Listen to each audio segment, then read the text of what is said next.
have a very, very special guest in the commentary booth at the moment. I'll just switch on our webcam just a moment.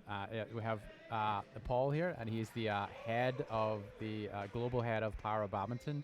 So we're fortunate enough to have him here for a quick interview. So Paul, how are you? How are you doing? Hi to all.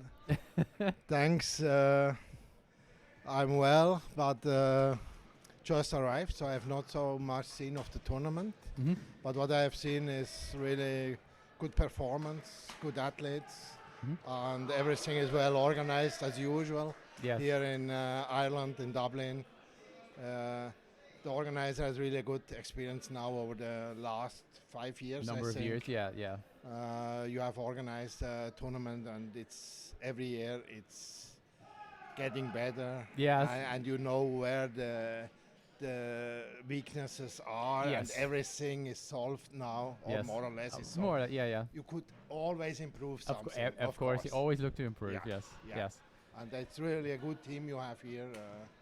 It's great to be here. Yes, thank you very much. Well, while we're speaking, I'll just nip back to our court 5, just in case anyone was enjoying that particular match. But so you obviously being involved in the global Para Badminton organization, you would also help organizing other tournaments as well. Yes, like the World Championships. I'm involved in the World Championships because it's in Switzerland, in Basel. Oh yes. In about 2 months. Oh, very good. So could you tell us a little bit about the World Championships then, and what the run up to the World Championships looks like for you? Yeah, it's something is new for the World Championships. It's the first time that just the best ranked players could go there, and there is also then a limitation about athletes from each country and so. But most of the top athletes will be there. What I could also say, we had some challenges to solve because there is the normal Badminton World Championships and the Para are together in the same place. Okay. That's the first time that's happening together. Okay. And you have then some problems to solve.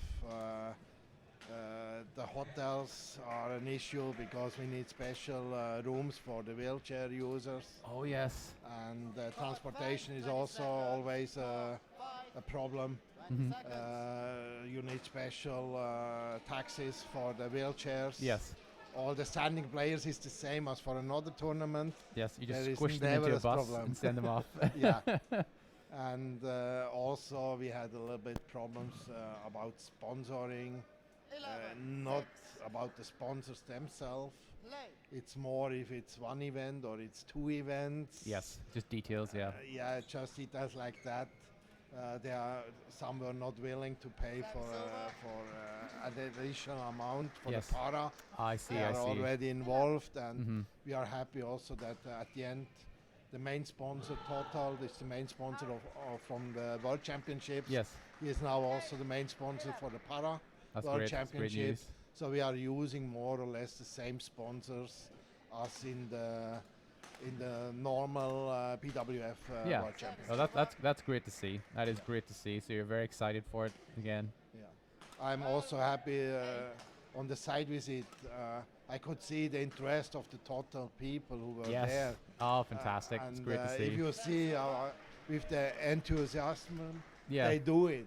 Yes. You could feel they are happy that they could also be involved in the Para event. Oh, that's fantastic to see. Yes, this is my first Para event actually myself. I'm very glad that I got the opportunity to come here and commentate on it, and I can see that there's a real buzz around the arena. There's lots of people interested and getting exposure to the Para sports. So I think it's great, especially having it alongside the World Championships itself. I think that's going to bring a lot of exposure. You've got a lot of people in one place, then athletes mixing together.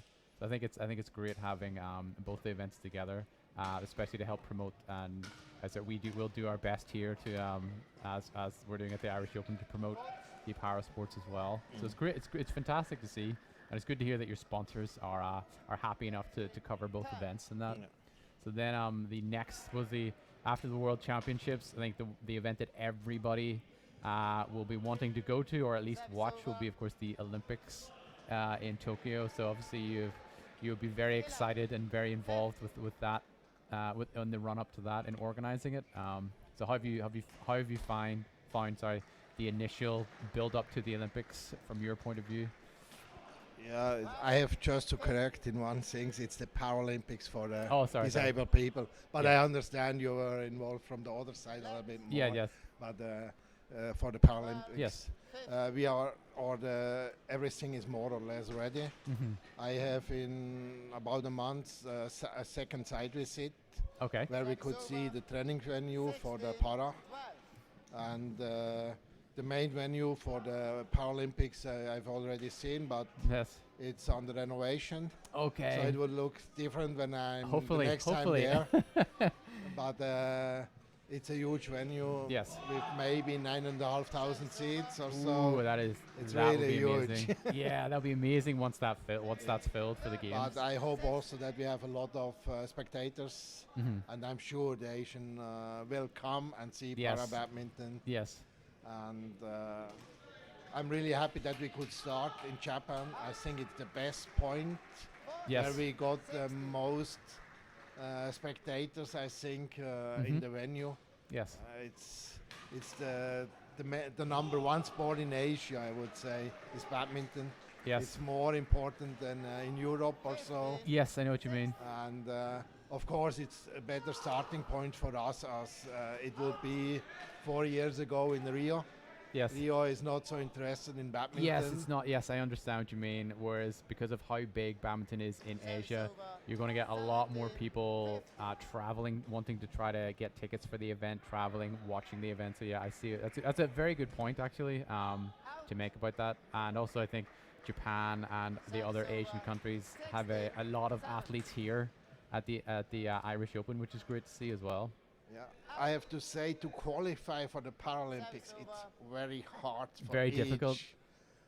Athlete. Yeah. Because there are so less athletes who could start in each event. It's I would say the normal range is between 6, 8, or 12 athletes in an event. Yes. But that's not many overall. Yes. Yeah. And already to be just there is a huge achievement for each athlete to go there. Yes, because I believe that the qualifying process is very difficult because you have a small number of spaces, but then a lot of very good athletes trying to get those small spaces, which is very good. But yes, well, it's been an absolute pleasure talking to you, Paul. Thank you very much. You've given us some great insight into the how your next year will look in the run-up to the Olympics, and I hope that your next site visit goes well. I'm very jealous that you get to go and visit these stadiums in Japan, and hopefully I myself will even get some time to actually go to the Paralympics in Tokyo myself. So thank you very much for sharing that with us, and we'll see you around the next couple days then for the event. So thank you very much, Paul. Thank you. It was a great pleasure for me to be here. Thank you very Thanks. much.